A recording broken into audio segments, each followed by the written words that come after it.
Welcome po sa aking YouTube channel. Ayan, nagluluto po tayo ng tinolang manok.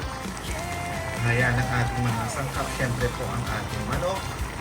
At meron tayong bell pepper. Andiyan din po ang ating bawang sibuyas at luya.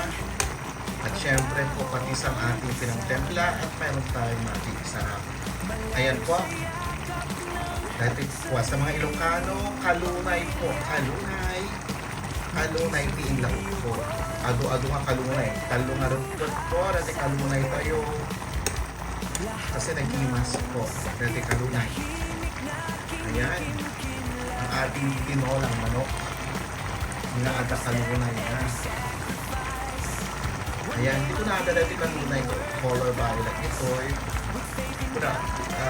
Kung na ada babae. Yung nasa atin po, yung color green na maraming tinik, yung daw po ay lalaki at macho. Ayan po. Ang ating masarap na kalunay. Ito gusto kong ihalo po dito sa ating tinulo. Kung hindi po ito yung dahon naman ng sili. Yan. Ang first choice ko naman po pag mga ganito, syempre yung dahon ng sili. Tapos ito, tapos yung dahon po ng ampalaya. Sa munggo naman, ang number 1 naman ako na dahon na gusto kong ilagay doon ay dahon po ng alupbati. Ayan.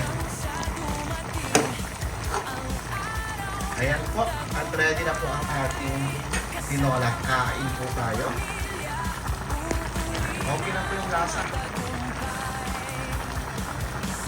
Pero ingat-ingat po tayo sa mga tinitinda nilang mga ganyan po dahon po. Pilitin natin maigi kasi doon sa gitna po kung ano-ano nakalagay na ibang dahon. Pampakapal. Kaya inisin po mabuti. Ayan po at kain na po tayo. Maraming salamat po.